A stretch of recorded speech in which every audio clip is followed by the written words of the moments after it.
Alors, regardons la commande echo. Comme son nom l'indique, echo, c'est comme l'écho sonore. La commande echo imprime simplement ce qu'elle reçoit en entrée. Donc, si vous faites echo salut le monde, echo va juste vous retourner salut le monde à l'écran. Ok. Généralement, on peut entourer le texte avec les doubles quotes aussi, dans le cas où on utilise les variables ou les séquences d'échappement.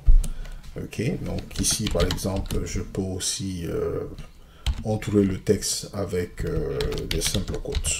Ok, salut le monde. Ok, comme ça. Alors, regardons tout simplement la page du manuel de Echo. Donc, on fait man Echo. Ok, rapidement. Donc ici, comme vous le voyez, Echo permet d'afficher en fait une ligne de texte à l'écran. Donc vous avez trois principales options que vous pouvez utiliser avec la commande Echo. Vous avez l'option "-n", comme on le dit ici, "do not output the trailing new line". Ça veut dire tout simplement de ne pas afficher le caractère de fin de ligne. Donc dans ce cas, quand Echo va afficher un texte à l'écran, il ne va pas aller à la ligne suivante. Il reste juste, le curseur reste juste après le texte à afficher. Vous avez l'option E, minuscule E, qui supporte ce qu'on appelle tout simplement les caractères d'échappement. Donc les caractères d'échappement sont généralement précédés par le backslash, ce qu'on appelle en français le anti-slash. Ok, donc vous avez l'option majuscule E qui par contre ne supporte pas ce qu'on appelle les caractères d'échappement. Ok, donc on va le voir. Et l'option majuscule E, c'est l'option par défaut de Echo. Alors, comme on l'a dit ici, on va regarder rapidement quelques caractères d'échappement. Donc, pour utiliser ces caractères d'échappement, il faut utiliser l'option minuscule E. Donc, vous avez le double anti-slash. Double anti-slash, pourquoi? Parce que l'anti-slash est déjà considéré comme une commande. L'anti-slash suivi d'un caractère est interprété par Echo comme étant une commande.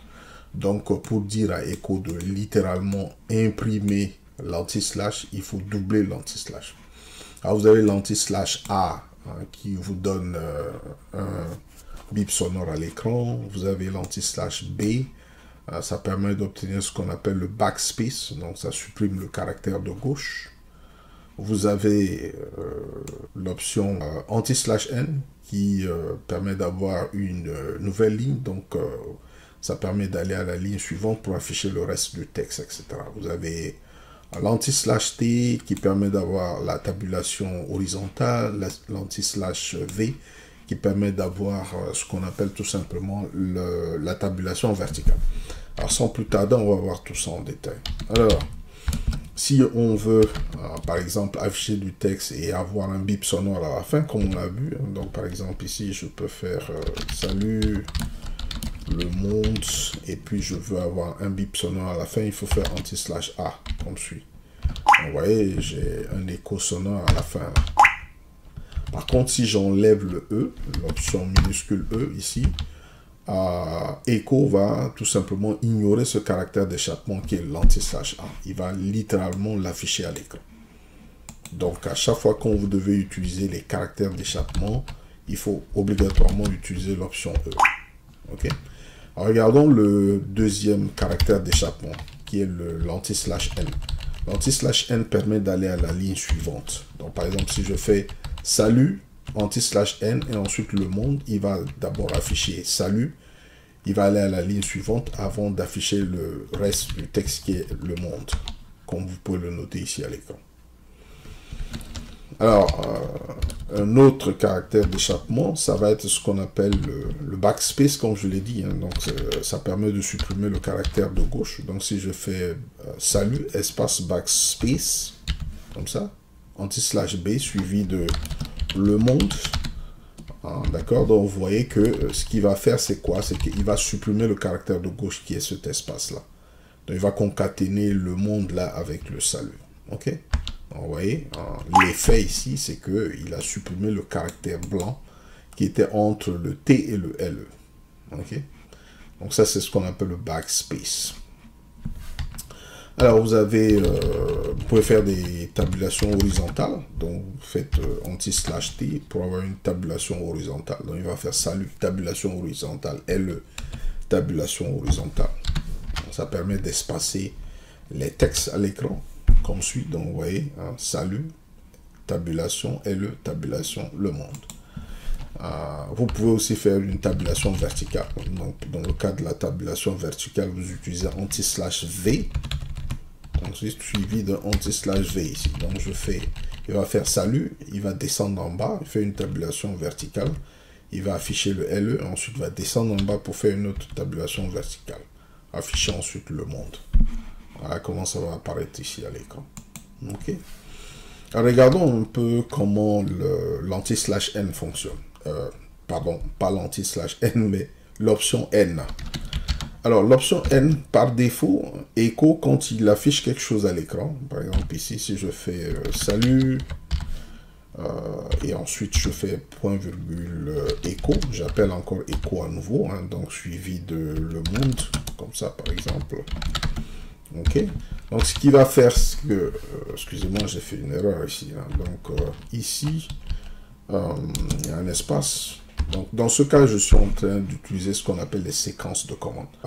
Séquences de commandes, c'est toujours séparé par des points-virgules. Hein, donc, Echo, salut, point-virgule, Echo, le monde. Donc, il va afficher salut d'abord, et ensuite, il va afficher le monde.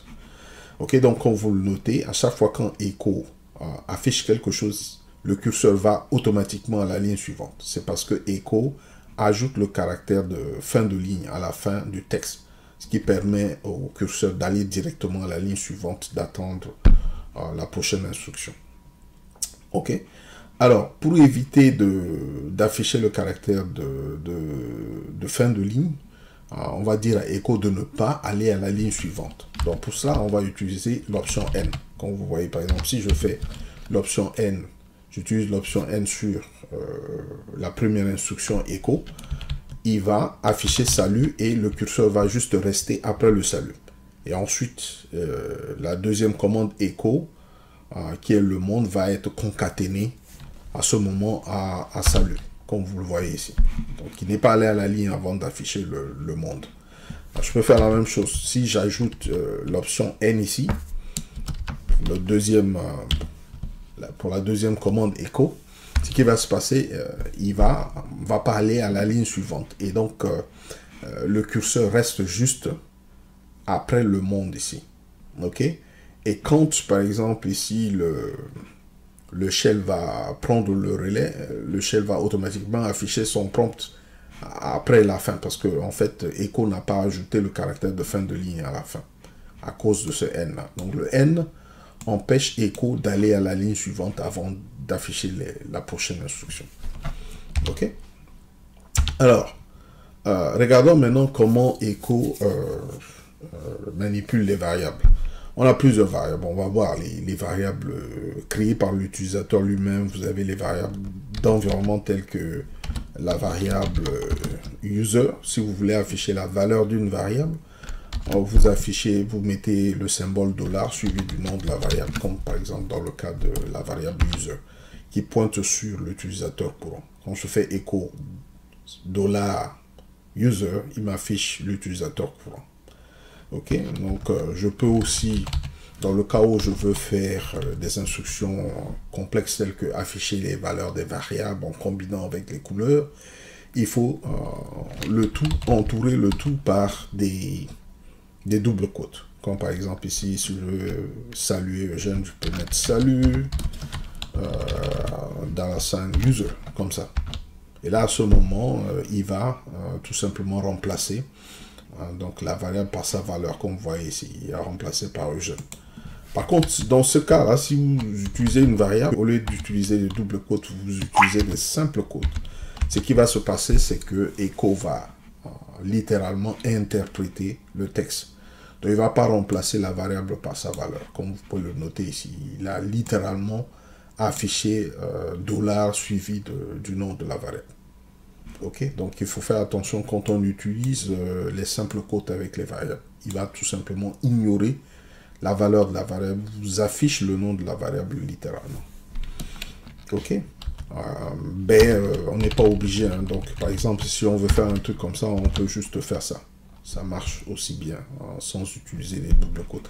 Les doubles quotes, c'est beaucoup plus utilisé quand on veut faire des choses complexes, c'est-à-dire que afficher, combiner du texte avec, par exemple, en fait, les variables et utiliser, par exemple, les séquences d'échappement, les couleurs, etc. Ok? Alors, regardons maintenant comment on peut afficher les couleurs avec Echo. Alors, pour afficher les couleurs, il faut connaître les codes de couleurs. Alors, par exemple, ici, pour afficher une couleur, un texte en couleur, je dois connaître le code de couleur. Par exemple, je veux afficher le texte Hello World en rouge. Donc, je vais utiliser l'option minuscule E, puisqu'en fait, les codes de couleur, c'est des séquences d'échappement. C'est toujours précédé par le symbole anti-slash. Donc, comme on a vu que l'option capitale E ou majuscule E par défaut ne supporte pas les séquences d'échappement, il faut utiliser minuscule E. Et c'est la même chose dans le cas des couleurs.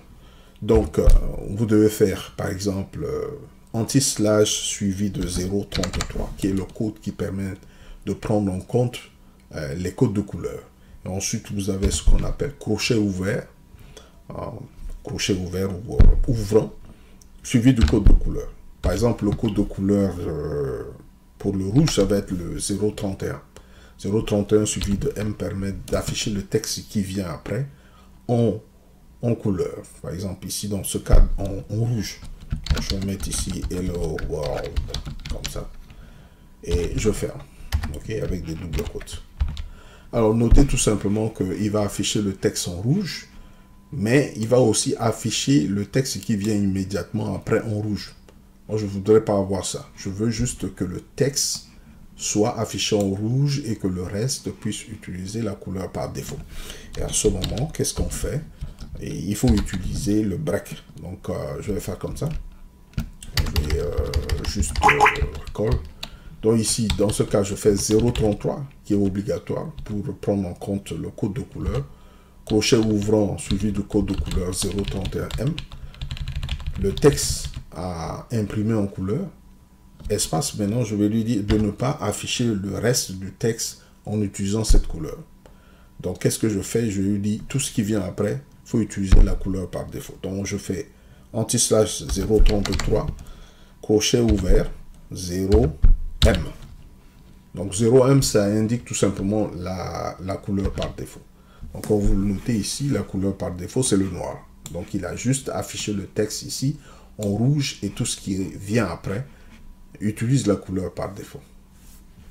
Alors j'ai un fichier ici qui contient les codes de couleur. Donc je l'avais appelé color code. Donc ici vous pouvez voir les différents code de couleur que vous pouvez utiliser. Vous avez le vert, c'est le 0.32, l'orange c'est 0.33, le bleu c'est 0.34. Donc si je veux afficher ce même texte là, par exemple en vert, je vais remplacer le code de couleur ici par le code de couleur de la couleur verte. Donc ici ça va être 0.32. Ok, donc 0.32M suivi du texte backslash ou encore anti-slash 0.33, crochet ouvert 0M. Crochet ouvert 0M, ça représente la couleur par défaut. Juste pour dire que la suite doit garder la couleur par défaut. Donc vous le notez ici, il a pu m'afficher en fait le texte en vert. Ok? Je vous remercie et à la prochaine leçon.